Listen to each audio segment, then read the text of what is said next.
Hello दोस्तों, नमस्कार।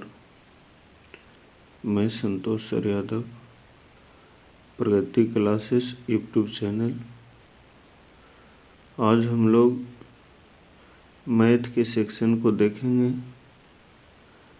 जिसमें खास करके सीटेट के अलावा और जो भी जनरल एग्ज़ाम होता है उसके लिए आज हम लोग 15 मैथ को सॉल्यूशन करेंगे। जो मैथ पिछले वर्ष सीटेट ऑनलाइन एग्जामिनेशन दिसंबर 2021 जनवरी 2022 में पूछा गया था, जिसका पेपर फर्स्ट को आज हम लोग सॉल्यूशन करेंगे, जिसमें 15 मैथ रहता है। जिस मैथ को आज हम लोग बारी बारी से सॉल्यूशन करेंगे। तो ये प्रीवियस ईयर सीटेट का मैथ भले ही है, लेकिन जो भी जनरल एग्जामिनेशन आएगा वो सबके लिए यूज़फुल होगा। तो आज हम लोग शुरुआत करते हैं क्लास को।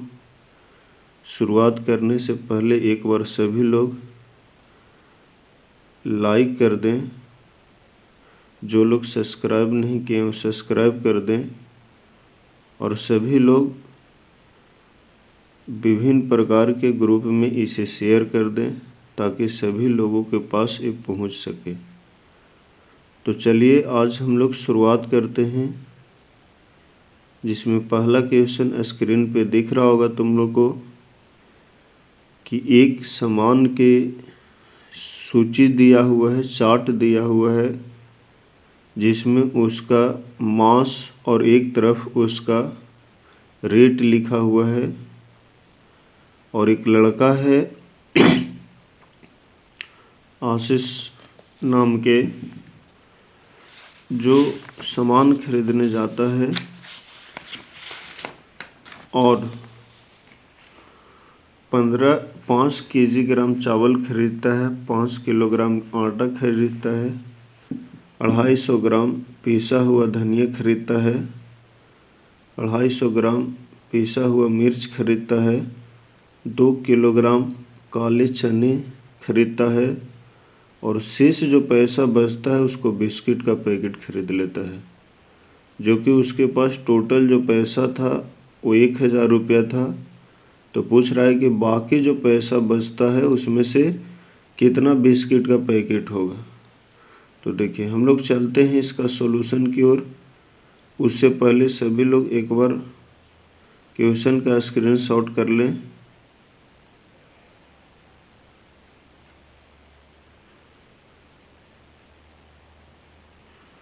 चलिए तो अब हम लोग सॉल्यूशन की ओर चलते हैं। देखिए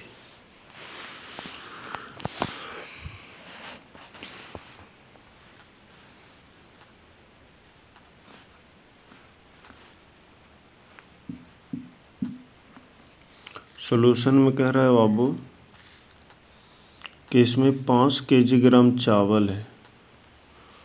तो चावल 5 किलोग्राम है तो 5 लिखेंगे, और 1 किलोग्राम चावल का जो दाम है वो है जा करके 70 रुपये। तो 70 से गुना कर देंगे, टोटल चावल का दाम हो जाएगा। फिर उसके बाद 5 किलोग्राम गेहूं का आटा है, तो 5 को और 1 केजी का दाम जो है 45 रुपये है। गुना कर देंगे, टोटल मूल्य गेहूं का आ जाएगा। फिर उसके बाद कहता है कि 250 ग्राम पिसा हुआ धनिया है, जो कि 250 ग्राम पिसा हुआ धनिया का दाम 40 रुपया है। 250 ग्राम पिसा हुआ मिर्च है, जो 250 ग्राम पिसा हुआ मिर्च का दाम 60 रुपया है। और 2 किलोग्राम चना है, तो चना 2 किलोग्राम है और 1 किलोग्राम का दाम जो है वो है 90 रुपये। इसको अगर हम गुना करते हैं तो यहाँ से 350 रुपये आ जाएगा, यहाँ से 225 रुपये आ जाएगा, ये 40 रुपये हो जाएगा, ये 60 रुपये हो जाएगा, और 180 रुपये हो जाएगा। टोटल को अगर हम ऐड करते हैं तो टोटल आ जाएगा 855 रुपया। हमारे पास इसके पास जो टोटल पैसा था वो 1000 था, तो 1000 में 855 को अगर घटा देते हैं तो 145 रुपया बचता है। यानी जो 145 रुपया बचता है उसी में इन्होंने बिस्किट का पैकेट खरीदा है। अब एक पैकेट का दाम जो है 20 रुपया है, तो जो पैसा बचा है उसको 20 से डिवाइड कर देंगे तो 7 पॉइंट समथिंग आएगा। यानी लगभग हम बोल सकते हैं कि इन्होंने जो है 7 पैकेट जो है बिस्किट का पैकेट खरीदेगा, जो ऑप्शन नंबर बी में है। तो इसका जो आंसर हो जाएगा वो ऑप्शन नंबर बी हो जाएगा। इस प्रकार से सभी लोग इसका एक बार स्क्रीनशॉट कर लें सॉल्यूशन को।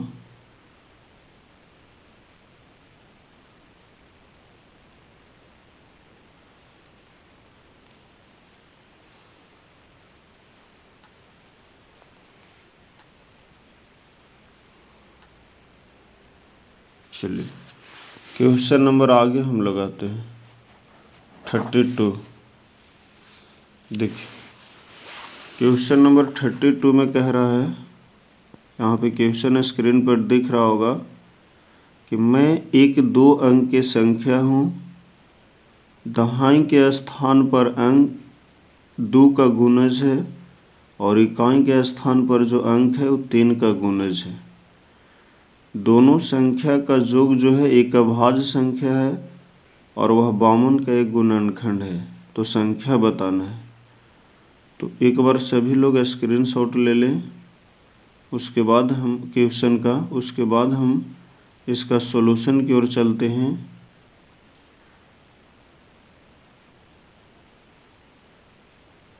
चलिए तो सॉल्यूशन की ओर हम लोग आते हैं। देखिए ऐसा जो भी क्वेश्चन हो उसके हमें ऑप्शन से बनाना चाहिए, क्योंकि ऑप्शन से जल्दी बन जाता है।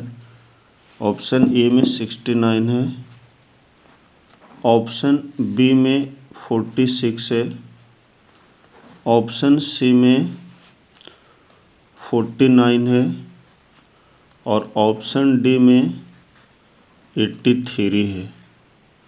देखिए 4 ऑप्शन है, ऑप्शन से हम लोग चलेंगे बनाएंगे।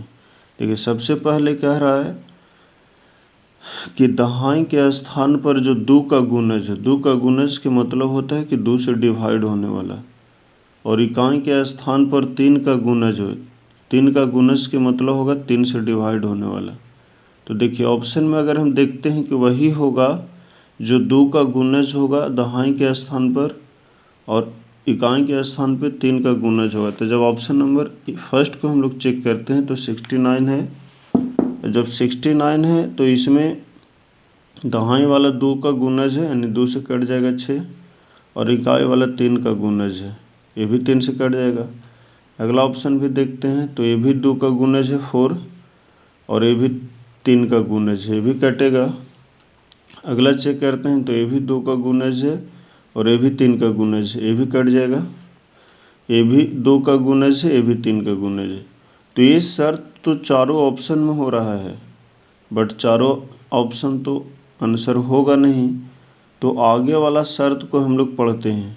तो देखो आगे जब क्वेश्चन में देखेगा शर्त तो उसमें लिखा हुआ है बाबू कि दोनों का योग जो है अभाज्य संख्या होना चाहिए और वो 52 का एक गुणनखंड भी है, मतलब 52 को वह डिवाइड भी करता है।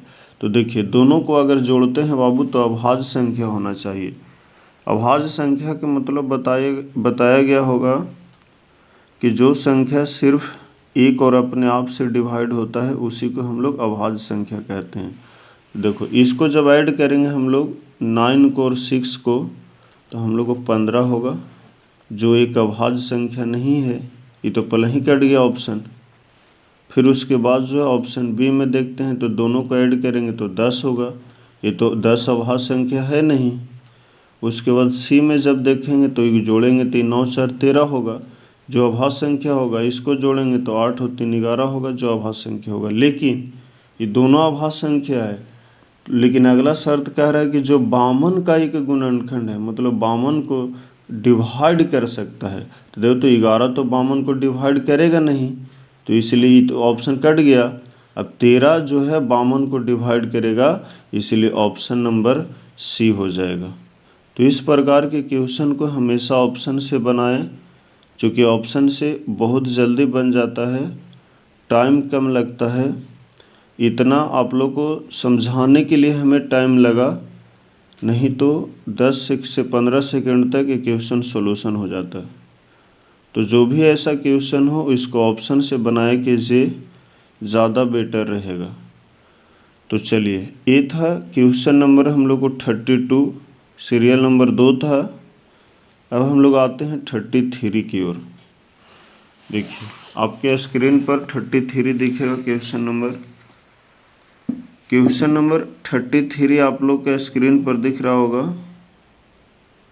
कह रहा है इसमें 33 में, एक कार को भाड़े पर लेने के लिए किराया के दर दिया गया है, जो आप अगर दूरी चलते हैं 80 किलोमीटर और समय 8 घंटा के लिए तो 800 रुपया देना होगा। जबकि अगर इससे ज़्यादा चलते हैं तो 1 घंटा के लिए आपको 100 रुपया देना होगा, और दूरी जो है 1 किलोमीटर के लिए 10 रुपया देना होगा।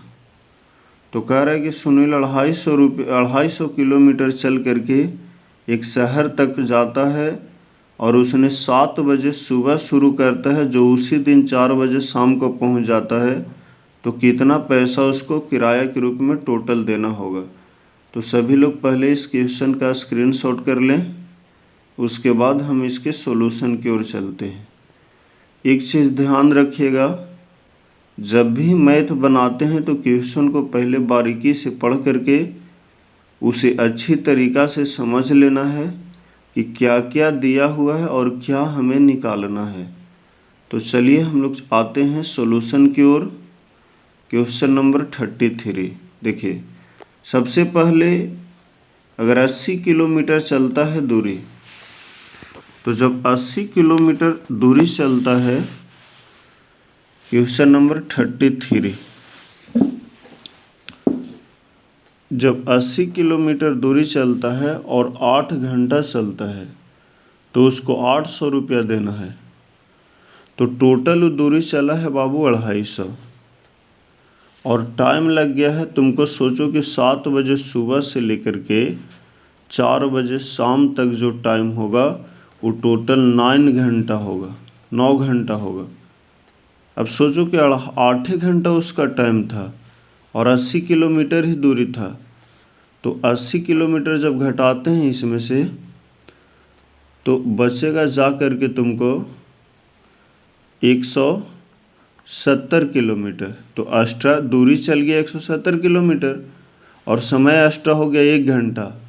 तो ये बताओ कि 800 रुपया तो उसको पहले देना होगा, जो 80 किलोमीटर दूरी और 8 घंटा समय, तो 1 घंटा टाइम एक्स्ट्रा चला, तो 1 घंटा का उसका क्वेश्चन में दिले था कि 1 घंटा अगर एक्स्ट्रा चलता है तो उसके लिए 100 रुपया देना होगा। तो घंटा के लिए 1 घंटा के लिए उसको 100 रुपया ऐड कर देंगे, प्लस में दूरी एक्स्ट्रा चला है 170 किलोमीटर। अब सोच के देखो कि 170 किलोमीटर दूरी चला है और 1 घंटा के लिए उसको जो देना है वो देना है 10 रुपया। तो टोटल पैसा पूछ रहा है बाबू 800 रे हो गया, 100 रुपया ए हो गया और 1700 ए हो गया। टोटल जो पैसा आ जाएगा 8 एक 9, यानी इसका पैसा जो हो जाएगा 2600 रुपया। जो 2600 क्वेश्चन में जब देखेगा तो ऑप्शन नंबर बी में था। तो इस प्रकार से हम लोग इसको सॉल्यूशन करेंगे। एक बार सभी लोग इस सॉल्यूशन का स्क्रीनशॉट कर लें।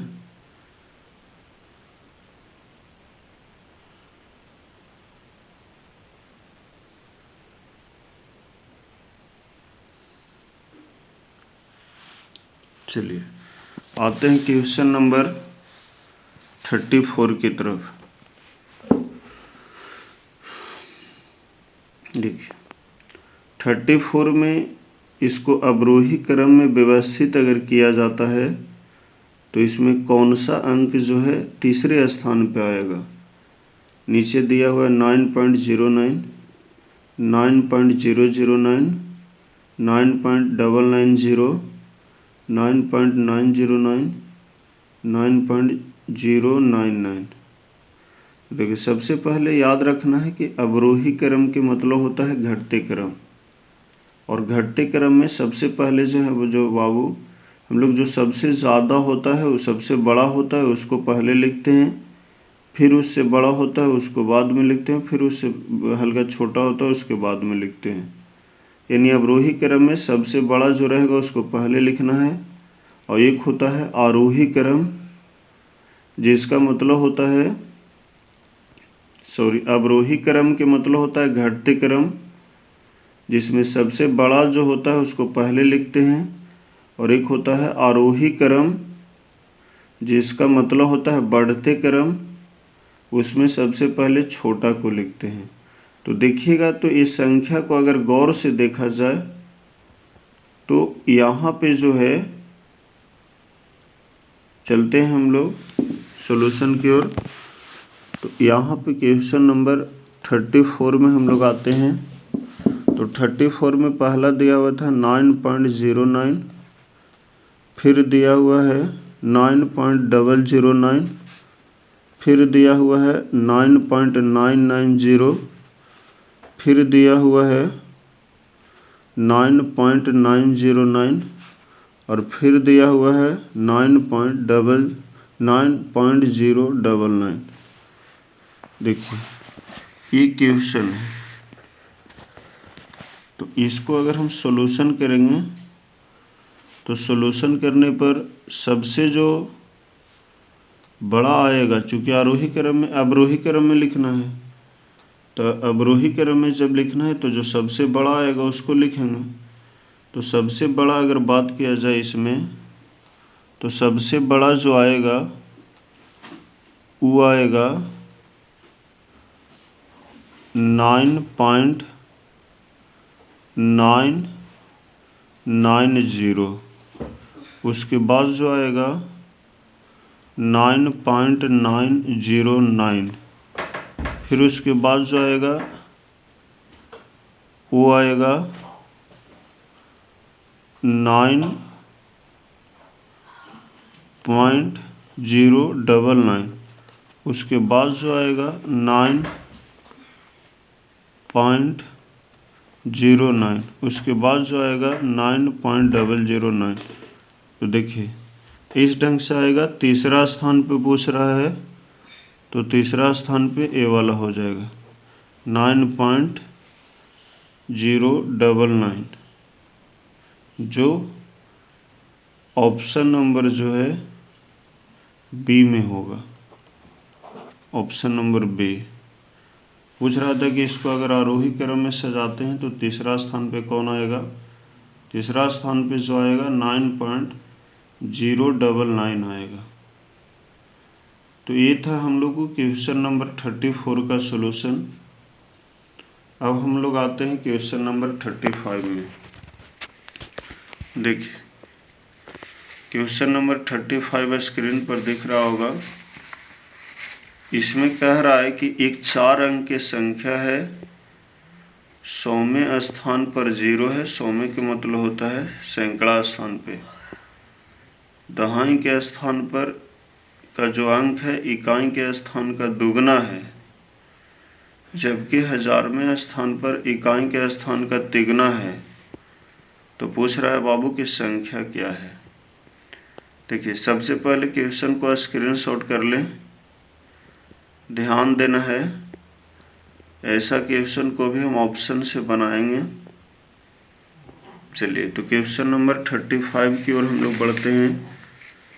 35 में जो दिया हुआ है क्वेश्चन, वो हम लोग को ये दिया हुआ है। देखिए 35 सबसे पहले ऑप्शन से बनाएंगे। ऑप्शन ए में जो दिया हुआ है वो दिया हुआ है 4062। ऑप्शन बी में जो है वो दिया हुआ है 6024। ऑप्शन सी जो है उसमें दिया हुआ है 6042। और ऑप्शन डी में है वो है 4602। देखिए ऐसा क्वेश्चन को हम लोग ऑप्शन से बनाएंगे। सबसे पहले कह रहा है कि इसमें जो है देखिए सैकड़ा के स्थान पे मतलब जो है 0 है। तो सबसे पहले देखिए ऑप्शन नंबर अगर हम फर्स्ट की बात करते हैं तो ऑप्शन नंबर फर्स्ट में जो है ये वाला की अगर बात करते हैं तो इसमें सैकड़ा पर 0 है, ये हो सकता है। इकाई दहाई सैकड़ा पर 0 ये भी हो सकता है। इसमें भी सैकड़ा पर 0 ये भी हो सकता है। ये तो पहले ही हट गया क्योंकि सैकड़ा पर 0 नहीं है, दहाई पर 0 है। चलो अब क्या कह रहा है बाबू कि जो दहाई के स्थान पर अंक है वो इकाई का दोगुना है। तो देखिए तो ऑप्शन नंबर अगर हम ए का चेक करें, ए का जो चेक करें तो ए का चेक करेंगे तो दहाई वाला 6 है और इकाई वाला 2 है, जो कि दोगुना कह रहा था लेकिन ये दोगुना नहीं है, 3 गुना है। तो इसलिए कट जाएगा। इसमें जो है दोगुना है, दोगुना नहीं है इसमें बल्कि आधा है। 4 का आधा होता है 2, ये भी कट जाएगा। इसमें हम लोग आते हैं तो इसमें दोगुना है, चूँकि 2 है 4 है तो दोगुना हो गया। अच्छा तो ये शर्त फॉलो कर रहा है। इसमें वो तो पहले ही कट गया। तो देखो ऐसे तो 2 कट गया, 3 कट गया तो ऑप्शन नंबर ए होगा, लेकिन हम इसी होगा। लेकिन इसको भी हम लोग देख लेते हैं। इकाई के दहाई का स्थान जो है इकाई के स्थान का दोगुना है, ठीक है।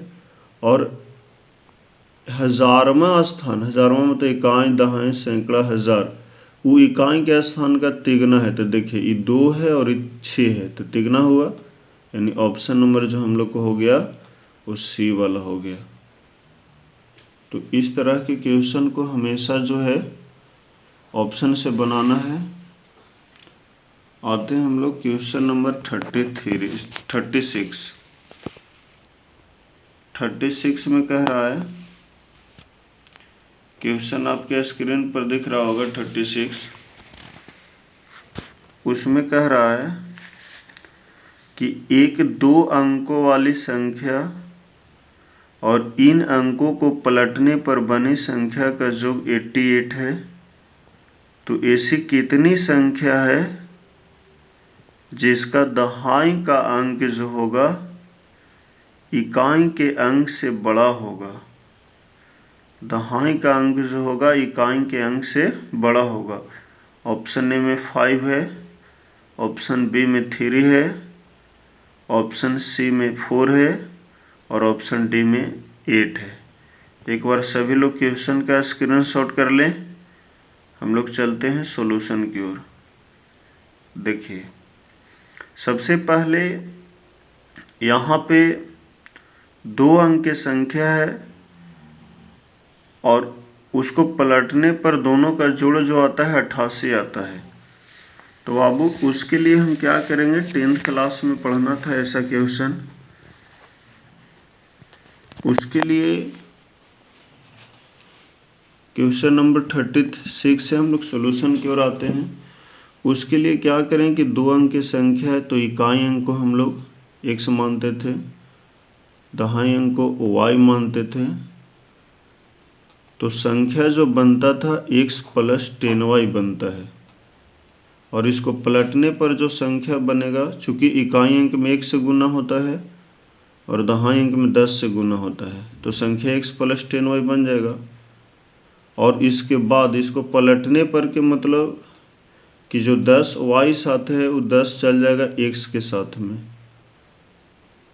और 1 जो x के साथ में वो 1 आ जाएगा y के साथ में, और दोनों का जो जोड़ है वो 88 है। तो बराबर में हम क्या लिख देंगे 88।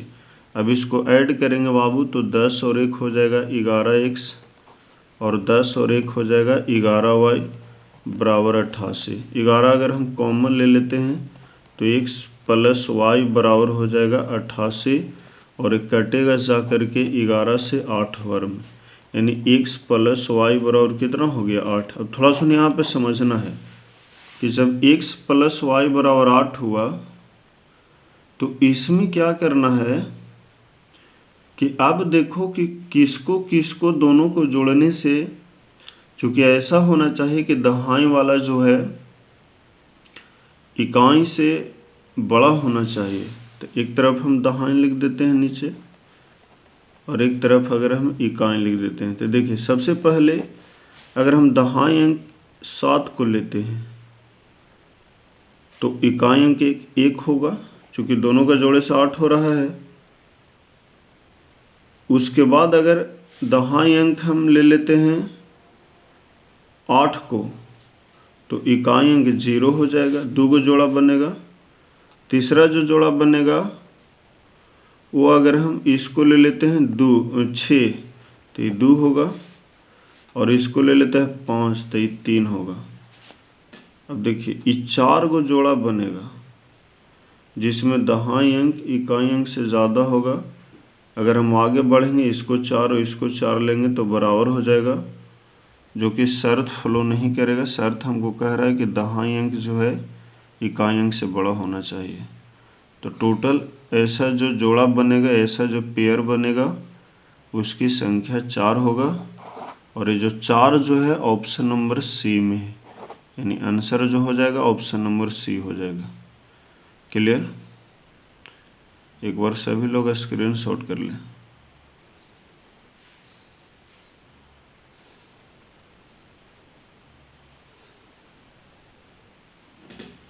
आगे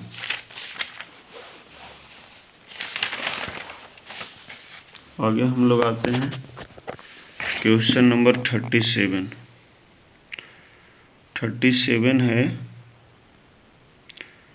कि 8 सेंटीमीटर और 10 सेंटीमीटर भुजा वाले एक आयत को 4 समान आयत में विभाजित किया गया है, तो प्रत्येक आयत का परिमाप निकालना है। परिमाप कहे या परिमिति कहे, दोनों सेम होता है। ऑप्शन ए में है 36 सेंटीमीटर, ऑप्शन बी में है 9 सेंटीमीटर, ऑप्शन सी में है 18 सेंटीमीटर और ऑप्शन डी में है 20 सेंटीमीटर। चलिए हम लोग आते हैं सॉल्यूशन की ओर। क्वेश्चन जो कह रहा था बाबू, क्वेश्चन नंबर 37 है और इसमें कह रहा था कि एक आयत है,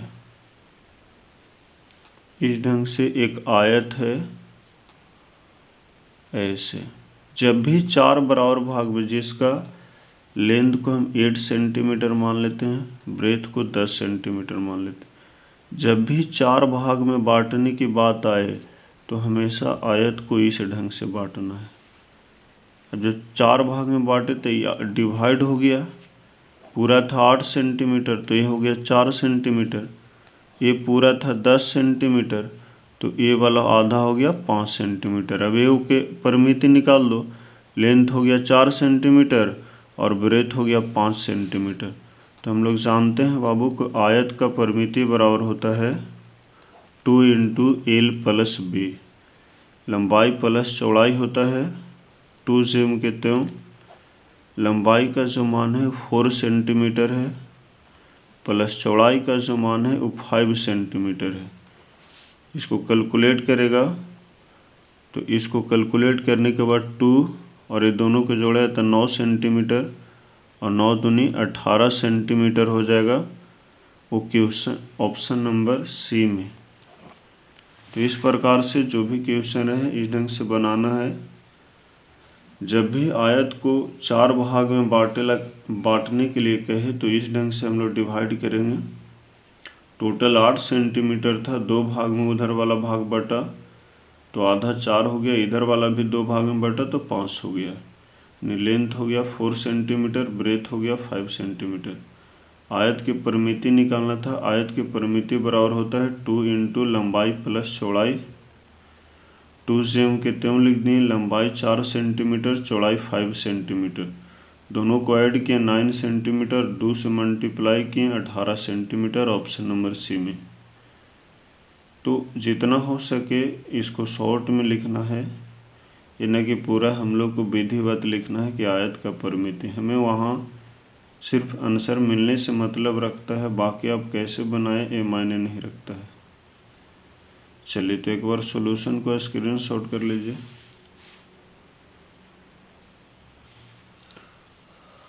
आगे आते हैं क्वेश्चन नंबर 38 की ओर। देखिए लॉजिक से क्वेश्चन है।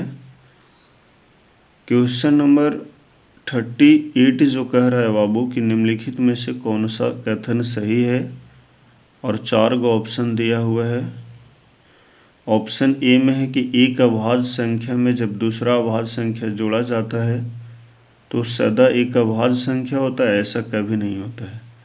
चूँकि अभाज्य संख्या हम बताए हैं कि वैसा संख्या जो सिर्फ एक और अपने आप से डिवाइड होता है उसे हम लोग अभाज्य संख्या कहते हैं। तो देखिए मान लेते हैं सबसे छोटा अभाज्य संख्या 2 है, इस चीज़ को भी याद रखना है। मान लेते हैं कि जैसे कोई भी अभाज्य संख्या को लेंगे और दूसरा अभाज्य संख्या को लेते हैं। मान लेते हैं एक अभाज्य संख्या हम 3 ले लेते हैं और एक अभाज्य संख्या हम 5 लेते हैं, तो दोनों को डिवाइड करेंगे तो 8 होगा।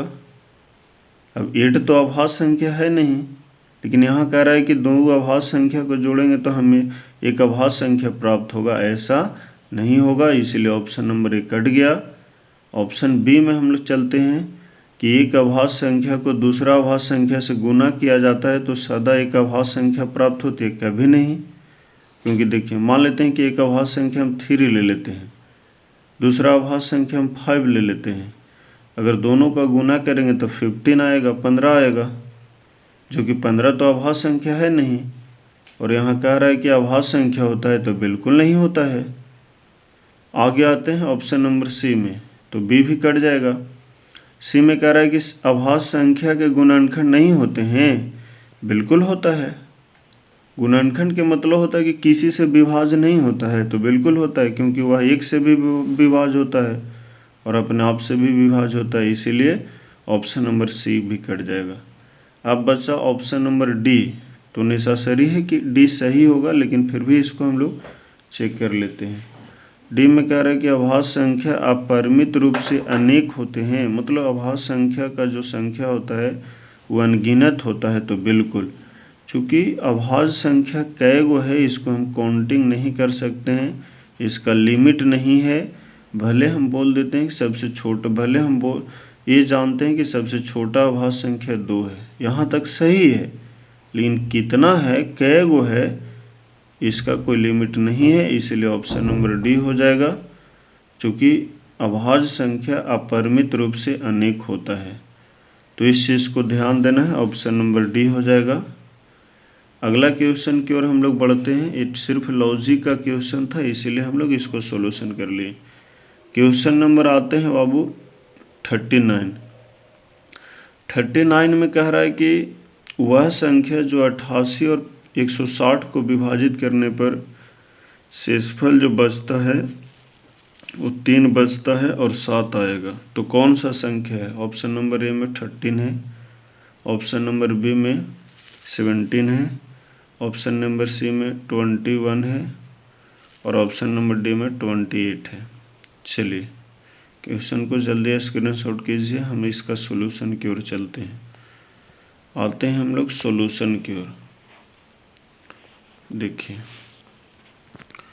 तो सॉल्यूशन की अगर बात आता है बाबू तो ध्यान देना है। सबसे पहले जब बात आती है सॉल्यूशन के तो उसमें क्या करना है। देखिए ऐसा क्वेश्चन को हम बताए हैं, जैसे 88 है, क्वेश्चन नंबर 39 है, 88 है और एक संख्या जो है 160 है। तो इसमें जो शेष बचता है बाबू वो बचता है 3 और इसमें जो शेष बचता है वो बचता है 7। तो शेष क्यों बचता है? चूँकि ज़्यादा होता है, तो उसको शेष को हम घटा देंगे, 85 बचेगा और इस शेष को हम घटाएंगे 153 बचेगा। चूँकि शेष जब ज़्यादा हो जाता है डिवाइड से तभी वो बचता है। तो जब ज़्यादा इसमें 3 हो रहा है, 3 को हम घटा दिए 85 बचा, इसमें 7 घटा दिए तो 153 बचा। अब देखिए कि ये जो ऑप्शन को मिलाइए कि 85 है और 153 है, कौन सा ऑप्शन में संख्या है जो ये दोनों को काट देगा? ऑप्शन ए में है 13, बताइए 13 से 85 कटेगा? नहीं कटेगी, तो ऐसे ही कट गया। ऑप्शन बी में है 17, बिल्कुल 17 से 85 भी कटेगा और 17 से 153 भी कटेगा, इसलिए ऑप्शन बी हो जाएगा। आगे हम लोग चेक कर लेते हैं, ऑप्शन सी भी चेक कर लेते हैं। ऑप्शन सी में जो दिया हुआ है वो दिया हुआ है वो है 21 से नहीं कटेगा। ऑप्शन डी में है 28 से भी नहीं कटेगा, इसलिए ऑप्शन नंबर सी होगा। इसका जो भी क्वेश्चन ऐसा आता है इसी तरह से सॉल्यूशन करना है, शेष को घटा देना है और जो दोनों संख्या है ऑप्शन से मिलाना है कि किससे कट रहा है। देखिए, ऑप्शन से बनाने से जल्दी सॉल्यूशन होता है, ऑप्शन से बहुत जल्दी बन जाता है, इसलिए अधिकांश क्वेश्चन को ऑप्शन से छांटना सीखिए। आगे हम लोग आते हैं क्वेश्चन नंबर 14 की ओर। 40 देखिए, क्वेश्चन नंबर 40 कह रहा है, मालिन के पास 2 रुपया और 5 रुपया का सिक्का है। सिक्का का टोटल संख्या है बाबू 36। पैसा जो टोटल होता है 105 रुपया होता है, तो सिक्का की संख्या बताना है। स्क्रीनशॉट एक बार ले लीजिए, इसको हम बनाते हैं, सॉल्यूशन की ओर करते हैं। देखिए, सॉल्यूशन में हम लोग आते हैं क्वेश्चन नंबर 40। सबसे पहले 2 रुपया है, इसको ऑप्शन लिखे और ऑप्शन से जल्दी बन जाएगा। ऑप्शन ए में 26 10 है, ऑप्शन बी में है 25 11 है, 25 11, ऑप्शन सी में जो है वो है 21 15 और ऑप्शन डी में जो है 24 12। देखिए, ऑप्शन से बनाइएगा। फर्स्ट वाला ऑप्शन 2 रुपया वाला के है और सेकंड वाला ऑप्शन 5 रुपया वाला के है। टोटल सिक्का है 36 को, पैसा 105 रुपया पूरना चाहिए और सिक्का 136। तो देखिए, मान लेते हैं ऑप्शन ए को हम लेते हैं, तो 26 को अगर 2 रुपया वाला लेते हैं बाबू, तो 26 दूनी 52 रुपया, और ये हो जाए 5 रुपया वाला लेंगे तो 5 10 5 50, जो जोड़े से पहुंच रहा है जा करके तुमको 102 रुपया, जो कि आना चाहिए क्या रुपया 105 रुपया। तो ये वाला जो है ये वाला कट जाएगा। फिर उसके बाद इसमें जब आते हैं तो इसमें 25 को अगर हम लेते हैं 2 रुपये वाला तो 50 रुपये हो जाएगा, और 11 को अगर लेते हैं 5 रुपये वाला तो 11 5 55, तो 50 11 कितना हो जाएगा 105। सिक्का भी 26 को हो गया और पैसा भी 105 हो गया, तो ऑप्शन नंबर बी हो जाएगा। लेकिन हम लोग चेक कर लेते हैं आगे, ऑप्शन नंबर सी में 21 को अगर 2 रुपया वाला लेते हैं तो 21 दूनी 42, और 15 को अगर 5 रुपया वाला लेते हैं 15 5 75, जो पहुँचेगा नहीं, जोड़ने से 105 आना चाहिए। इसको लेंगे तो 24 दूनी 48 और 12 25 60, 108 हो जाएगा। तो इसीलिए ऑप्शन नंबर ए वाला हो जाएगा। चूँकि अगर 25 को 2 रुपये वाला लेंगे तो 25 दूनी 50 रुपया हो गया, 50 रुपया हो गया, और अगर हम 11 को 5 रुपया वाला लेंगे तो 11 5 55, दोनों को ऐड करेंगे 105 रुपया हो गया, और सिक्का भी 36 को हो गया, 25 और 11 36, तो दोनों शर्त इसमें फ्लो कर गया, इसलिए ऑप्शन नंबर बी वाला होगा। ध्यान देना है, इस तरह के क्वेश्चन को हमेशा ऑप्शन से सॉल्यूशन करें, जल्दी बनेगा। चलिए आगे आते हैं 41 की ओर आते हैं।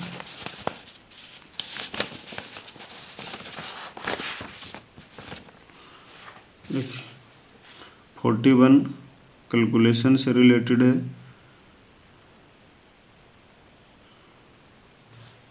चलिए सॉल्यूशन की ओर आते हैं।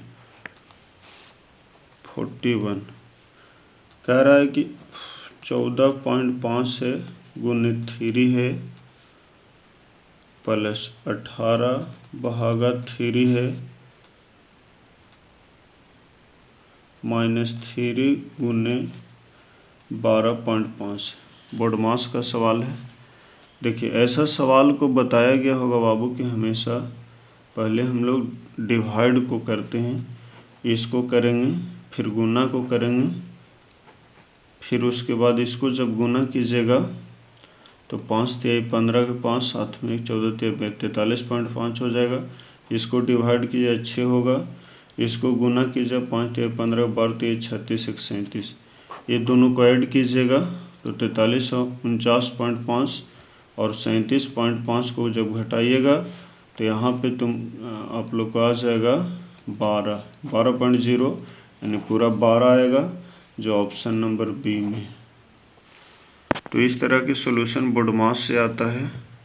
हमेशा पहले डिवाइड को करना है, उसके बाद मल्टीप्लाई को करना है, उसके बाद जोड़ और घटाव को करना है। स्क्रीनशॉट जल्दी ले लीजिए।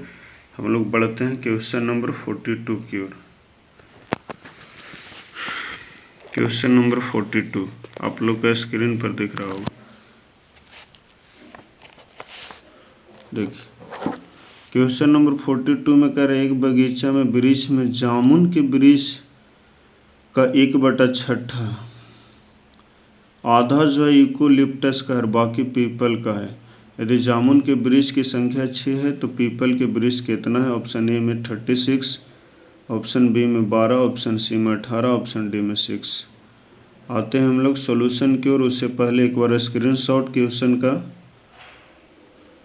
चलिए आइए सॉल्यूशन की ओर। देखिए कह रहा है बाबू कि जामुन के वृक्ष जो है 1/6, तो जामुन मान लीजिए, यूकेलिप्टस मान लीजिए और एगो जो है पीपल है। तो देखिए जामुन के वृक्ष 1/6 कर दिए, पीपल के वृक्ष आधा आधा के मतलब 1/2 और शेष यूकेलिप्टस 1/2, शेष जो है वो है पीपल। तो टोटल एक में से अगर ये दोनों को जोड़ करके घटाते हैं तो दोनों को अगर जोड़ेंगे तो जोड़ने पर इधर रफ करते हैं, जोड़ने पर 1/6 और 1/2 एलसीएम 6, 1 प्लस कितना हो जाएगा 3, 4/6 यानी 2/3। शेष जो बचेगा बाबू वो 1/3 बचेगा। यानी एक में से घटा देना है दोनों को जोड़ करके। एक चीज़ देखिएगा, एक सॉल्यूशन है, कैलकुलेशन समझिएगा कि जब भी जैसे अभी आया 2/3 हम लोग को, जब भी एक में से घटाना हो तो नीचे वाला सेम के त्यों लिखना है और ऊपर वाला नीचे वाला में से ऊपर वाला घटा देना है। तो नीचे 3 है ऊपर 2 है, घटाएंगे तो कितना आएगा 1 और इसी 1/3 को हम यहाँ लिखे हैं। अब ज़रा इधर ध्यान दीजिएगा, कह रहा है कि जामुन के वृक्ष की संख्या 6 है तो पीपल के वृक्ष माना हुआ के अनुसार जामुन के वृक्ष कितना है 1/6, रियली में कितना है 6 है। तो क्रॉस मल्टीप्लाई करके 1 का मान निकालें तो 6 6 36। तो पूछ रहा है बाबू मतलब 1 बराबर 36 हो गया। तो पूछ रहा है पीपल के वृक्ष क्या है, तो पीपल माना हुआ के अनुसार देखिए कितना है 1/3, तो 1/3 निकाल लीजिए।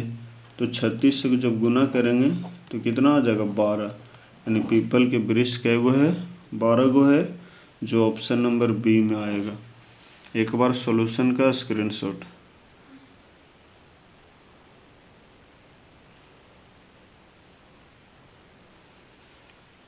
चलिए आगे आते हैं क्वेश्चन नंबर 43।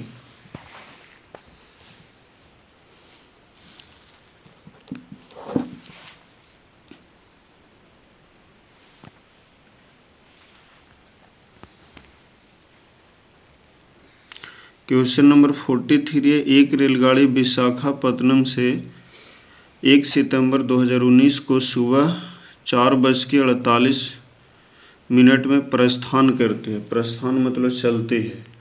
अपने गंतव्य स्थान पर 2 सितंबर को 17:37 के मतलब हुआ बाबू कि 5 बजे शाम को 5:37। तो इस रेलगाड़ी का कुल समय क्या होगा? देखिए सबसे पहले ध्यान दीजिएगा कि 1 सितंबर को चला था, स्क्रीनशॉट लीजिए, और पहुंचा है 2 सितंबर को। 2 सितंबर को अगर हम बात करें बाबू 43 का, तो 1 सितंबर को जो चला था वो चला था 4:48 मतलब सुबह, पहुंचा 2 सितंबर को 17:37 मतलब 5:37 शाम की। तो जोड़िए कि अगर हम बात करते हैं कि 4:48 को चला था सुबह और 4:48 सुबह तक अगर हम बात करते हैं तो हो जाता है 24 घंटा। 24 घंटा हो गया। फिर 4:48 से 4:48 शाम तक बात करते हैं तो 12 घंटा जोड़ देंगे।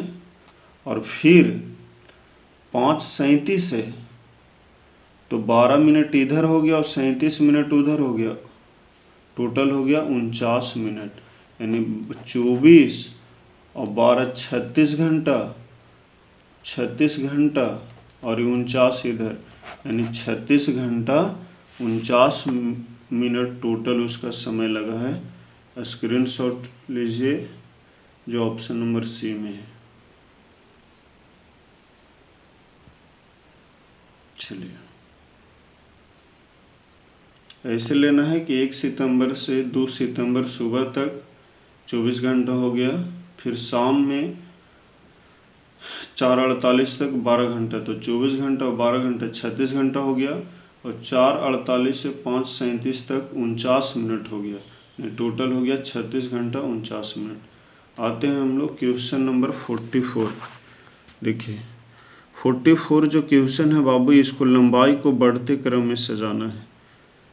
उसे पहले ध्यान देना, एक चीज़ समझना है। यहाँ दिया हुआ है मिलीमीटर में और दिया हुआ है डेसीमीटर में और दिया हुआ है सेंटीमीटर में। तो एक चीज़ ध्यान दीजिएगा, यूनिट को पहले सभी को, कि 100 सेंटीमीटर बराबर होता है 1 मीटर, लिख लीजिए।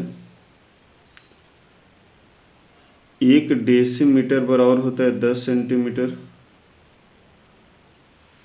और 10 मिलीमीटर बराबर होता है 1 सेंटीमीटर। उसके अनुसार चलते हैं बाबू। तो ऑप्शन सबसे छोटा जो यूनिट होता है मिलीमीटर होता है, उसके बाद डेसीमीटर होता है, उसके बाद सेंटीमीटर होता है, उसके बाद मीटर होता है। चलिए तो उसके अकॉर्डिंग जो हो जाएगा ऑप्शन नंबर डी हो जाएगा। इसको खुद से समझ लीजिएगा। यूनिट बता दिया गया है कि 100 सेंटीमीटर बराबर 1 मीटर होता है, 1 डेसीमीटर बराबर 10 सेंटीमीटर होता है और 10 मिलीमीटर बराबर 1 सेंटीमीटर होता है। इसके अकॉर्डिंग चलिएगा, ऑप्शन नंबर डी आ जाएगा।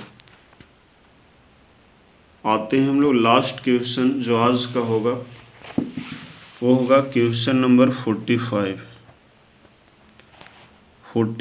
की ओर चलते हैं, जिसमें मेंसुरेशन से क्वेश्चन है। कह रहा है बाबू कि 270 मीटर लंबे तार को एक आयत के रूप में मोड़ दिया गया है। इस आयत की चौड़ाई 50 सेंटीमीटर है। तो इसका जो है लंबाई क्या होगा। देखिए एक बार इसको स्क्रीनशॉट कर लिया जाए क्वेश्चन को।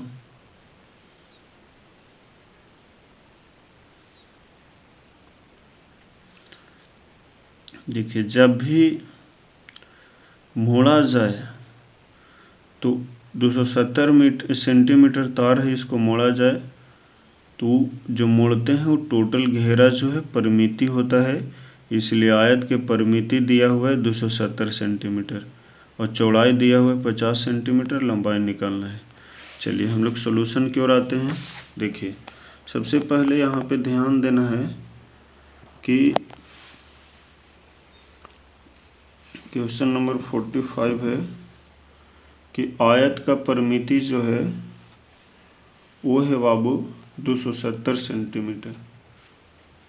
ये हो गया परिमिति और इसका जो चौड़ाई है वो है 50 सेंटीमीटर। देखिए तो आयत का परिमिति बराबर 270 दे दिया। आयत का परिमिति बराबर होता है 2 इंटू लंबाई प्लस चौड़ाई। 270 से हम कहते हैं 2 लंबाई निकालना है, चौड़ाई दिया हुआ है 50। काट देंगे 135 बार में कटेगा। 50 इधर प्लस में, उधर गया माइनस में, तो 135 में से अगर 50 घटता है 85 सेंटीमीटर लंबाई हो जाएगा। ऑप्शन नंबर जो हो जाएगा वो हो जाएगा सी। तो एक बार स्क्रीनशॉट ले लीजिए। आयत का परिमिति दिया हुआ था 270 सेंटीमीटर, चौड़ाई दिया हुआ है 50 सेंटीमीटर और लंबाई निकालना था जेम कहते हो, तो आयत का परिमिति बराबर 2 इंटू लंबाई प्लस चौड़ाई होता है फार्मूला। परिमिति के सामने 270 बैठा दिए, 2 जेम कहते हो, लंबाई जेम कहते हो लिखे हैं और चौड़ाई के सामने 50 बैठा दिए। 2 इधर गुना में उधर गया भागा में होगा, 135 बार में कट जाएगा और 50 इधर प्लस में उधर गया माइनस में, 135 में से 50 घटाएंगे 85 सेंटीमीटर इसका लंबाई हो जाएगा। जो ऑप्शन नंबर जो होगा जब क्वेश्चन को देखिएगा तो ऑप्शन नंबर सी में मिलेगा। तो ये रहा आज का हम लोग को 15 क्वेश्चन का सीरीज था जिसमें हम लोग मैथ को पढ़ें और ये जो मैथ सभी एग्जामिनेशन में काम आएगा, जनरल का जो भी एग्ज़ाम हो, बट ये खास करके सीटेट का प्रीवियस ईयर का मैथ था जो पिछले बरस ऑनलाइन में पूछा गया था। तो चलिए इसी तरीक़ा से हमारे चैनल प्रगति क्लासेस में बने रहिए, लाइक कीजिए, शेयर कीजिए और जो लोग इसे सब्सक्राइब नहीं किए हैं सब्सक्राइब कीजिए। इसी तरह से और बेस्ट तरीक़ा से आप लोग को मैथ, रीजनिंग, जीएस का सॉल्यूशन मिलता रहेगा। जय हिंद, जय भारत।